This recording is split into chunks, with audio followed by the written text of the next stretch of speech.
Buenas, buenas noches, autoridades del Ministerio del Ambiente. Somos Carla Bonilla y Margarita Quispe, estudiantes de la UTP. Continuando con la investigación sobre el desierto costero peruano, presentaremos las principales causas y consecuencias de los impactos ambientales que presenta este ecosistema, con la finalidad de posteriormente proponer medidas de mitigación. El desierto costero peruano se encuentra distribuido en los departamentos de Piura, Lambayeque, La Libertad, Ancash, Lima, Ica, Arequipa, Moquegua y Tacna, abarcando una superficie aproximada de 7.107.338.20 hectáreas, representando el 5.49% del territorio nacional.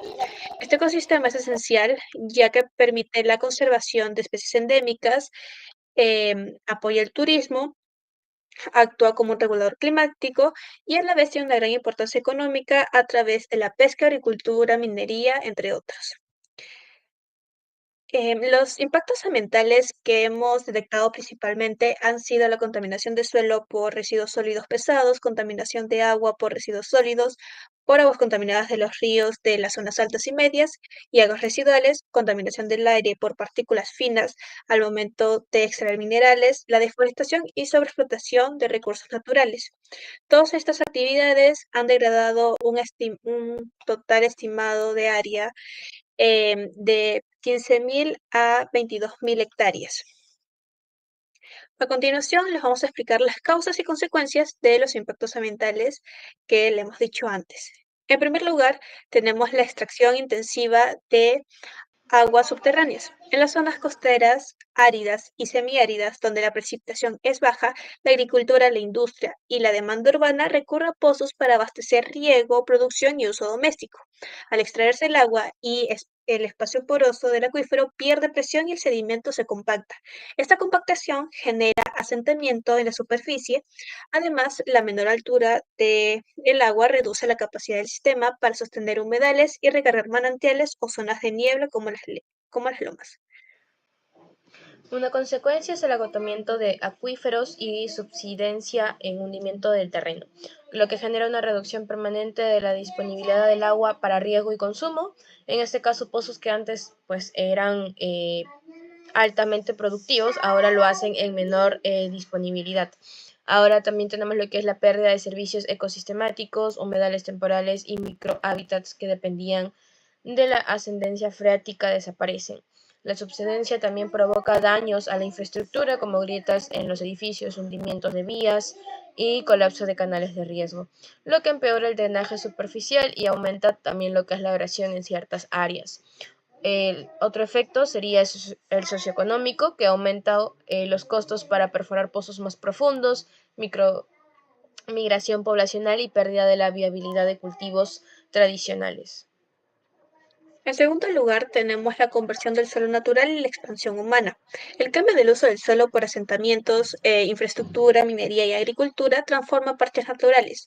En la costa, ecosistemas frágiles como las lomas son reducidos para dar paso a cultivos, carreteras y lotes urbanos. Por ejemplo, en 1910, Lima contaba con 3.000 hectáreas y solo el 1% de la superficie estaba ocupada. Sin embargo, en 2010, Lima contaba con una superficie más o menos de 60.000 hectáreas y, y ahora la superficie ocupada era del 60%, evidenciando la velocidad con la que se va expandiendo este tipo de zonas. Como consecuencia, se genera una pérdida de biodiversidad y fragmentación de hábitats, lo que genera una remoción de vegetación y la fragmentación del hábitat. Ahí se dan poblaciones de plantas y animales, más que todo en las especies endémicas con rasgos de distribución reducidos, pierden territorios para la reproducción, para lo que es la alimentación y el refugio.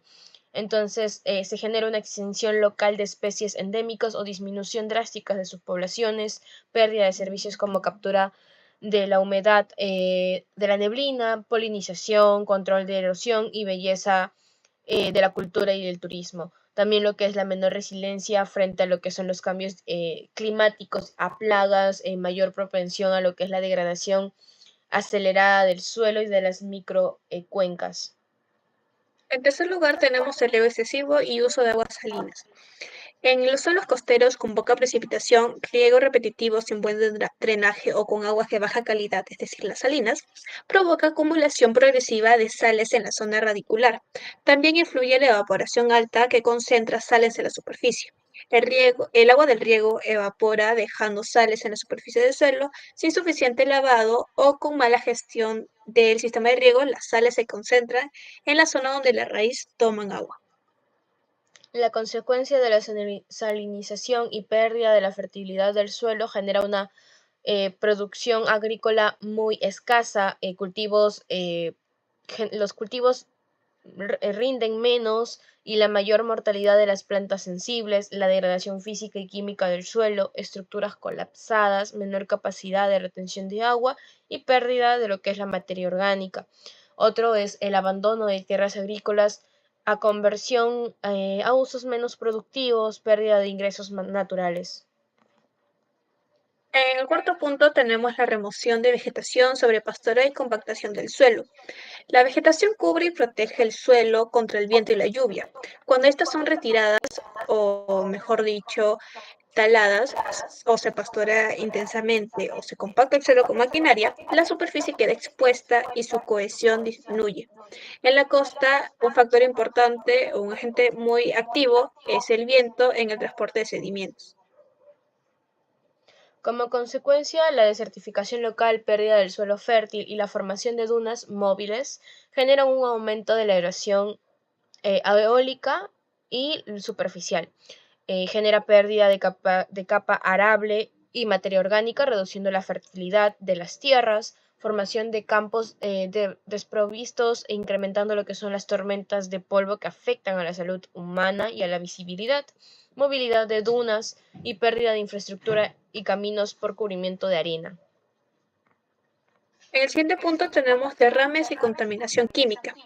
Las actividades industriales, petroleras y agrícolas pueden introducir contaminantes en la costa y en cuencas que desembocan en el mar, como el petróleo, metales pesados, nutrientes en exceso, pesticidas y aguas residuales sin tratamiento, siendo este último uno de los principales factores de la contaminación en las playas del Perú, debido a que varias ciudades siguen descargando sus aguas directamente al mar sin cumplir con los estándares ambientales de saneamiento, las cuales son la responsabilidad del Ministerio de Vivienda, gobiernos regionales y locales, construcción y saneamiento, entre otras entidades, y como no cumple con su trabajo, presenta un obstáculo para la solución de este problema.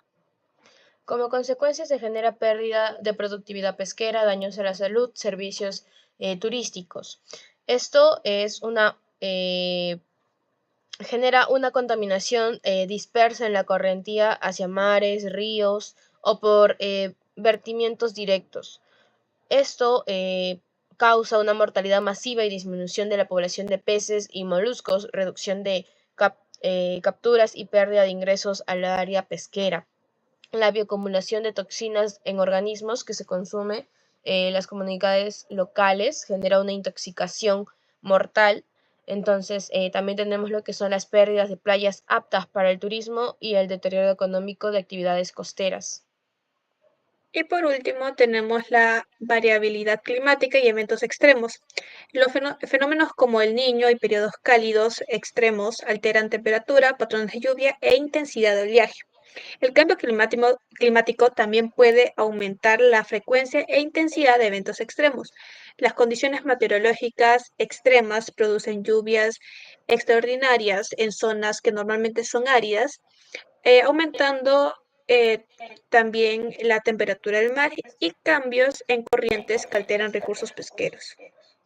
Como consecuencia, pérdidas agrícolas, ruptura de cadenas productivas y daño a la infraestructura, ruptura de cultivos, inundaciones o por sequías, pérdidas económicas para los agricultores, colapso temporal de pesquerías por cambios en productividad y desplazamiento de las especies, daños a las carreteras y embarcaciones, muelles y viviendas.